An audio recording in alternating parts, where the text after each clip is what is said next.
क्या आपकी नाक बंद रहती है, साथ साथ नाक से पानी आता है और कभी कभी सर दर्द होता है, तो ये साइनोसाइटिस का लक्षण हो सकता है। तो आज हम डिटेल में डिस्कस करेंगे साइनोसाइटिस क्या होता है, साइनोसाइटिस के कितने प्रकार होते हैं, इसके क्या कारण होते हैं और इसके क्या लक्षण होते हैं और इसमें क्या क्या ट्रीटमेंट ऑप्शन है। तो हेलो फ्रेंड्स, मैं डॉक्टर आर.के. गोला, प्रैक्टिसिंग एज ENT सर्जन। तो साइनोसाइटिस क्या होता है, इसको समझने से पहले हम समझेंगे साइनसेस क्या होते हैं। साइनस हमारे फेस में स्थित एयर फिल्ड स्पेसेस होते हैं। ये 4 पेयर्स इन नंबर होते हैं जिनका काम हमारे जो स्कल बोन्स होती हैं उनको हल्का करना होता है, उनके वजन को कम करना होता है, साथ साथ जो हमारी वॉइस होती है उसको रेजोनेंस देना होता है। फर्स्ट पेयर ऑफ साइनसेस हमारी फ्रंटल बोन में होता है, जिसे फ्रंटल साइनस कहते हैं। सेकेंड पेयर्स ऑफ साइनसेस हमारी इथमाइड बोन में होता है, जिसे इथमाइड साइनस कहते हैं। थर्ड पेयर्स ऑफ हमारे मैक्सिलरी साइनस होते हैं, जो मैक्सिला बोन में स्थित होते हैं। और 4 पेयर्स ऑफ साइनसेस हमारे नाक के पिछले भाग में स्थित स्फेनाइड बोन में होते हैं, जिसे हम स्फेनाइड साइनसेस कहते हैं। आपने महसूस किया होगा कि जब भी आपको सर्दी जुकाम होता है या एलर्जी होती है तो ये साइनस जब इन्वॉल्व हो जाते हैं तो आपका सर भारी भारी लगता है और आपकी कभी कभी आवाज़ बदल जाती है। जब ये साइनस इन्फेक्टेड हो जाते हैं तो इसको साइनोसाइटिस कहते हैं। साइनोसाइटिस के मेनली 2 टाइप्स होते हैं। एक्यूट साइनोसाइटिस, जब इसका ड्यूरेशन 4 वीक्स या उससे कम होता है तो उसको एक्यूट साइनोसाइटिस कहते हैं। और दूसरा क्रोनिक साइनोसाइटिस, जब ड्यूरेशन 12 वीक्स या उससे ज़्यादा होता है उसको क्रोनिक साइनोसाइटिस कहते हैं। अब हम बात करेंगे साइनोसाइटिस के कारणों के बारे में। तो इसमें सबसे प्रमुख कारण है इन्फेक्शन, जो कि बैक्टीरियल भी हो सकता है, वायरल भी हो सकता है। उसके बाद है एलर्जी। एलर्जी में mainly allergic rhinitis.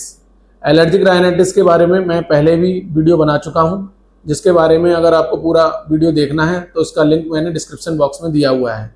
Allergic rhinitis के अलावा नाक की हड्डी का टेढ़ा होना, DNS कहते हैं जिसको। इसके साथ साथ बहुत सारे एयर पॉल्यूटेंट्स होते हैं, डस्ट है, पॉलेंस है, इन सब की वजह से भी साइनोसाइटिस डेवलप हो सकती है।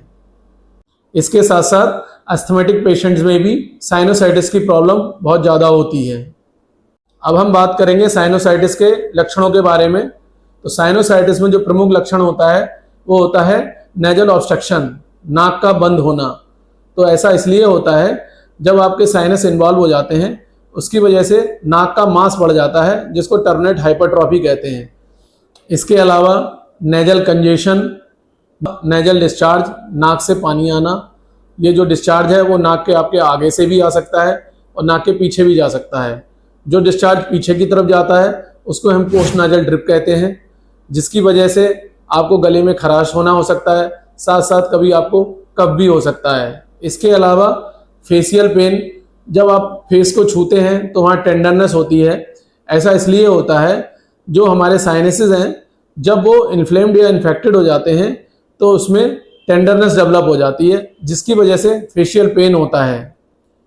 इसके साथ साथ हेडेक का होना, जब हमारे फ्रंटल साइनस इन्वॉल्व हो जाते हैं तो उसकी वजह से हेडेक डेवलप हो जाता है, जिसको फ्रंटल हेडेक या ऑफिस हेडेक भी कहते हैं।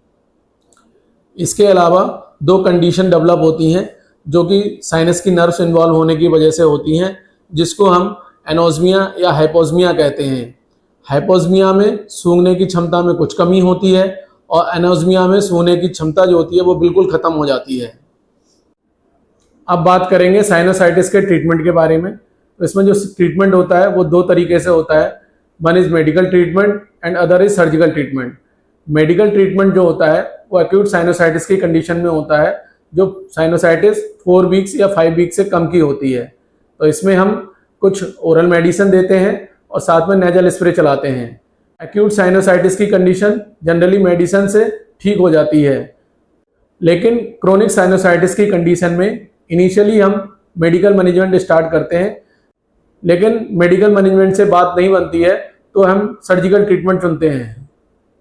साइनोसाइटिस में जो सर्जरी की जाती है उसको फैस कहते हैं, फंक्शनल एंडोस्कोपिक साइनस सर्जरी। जैसा कि इसका नाम ही बता रहा है, तो इसमें हम जो साइनसेस होते हैं उनको फंक्शनल बनाते हैं।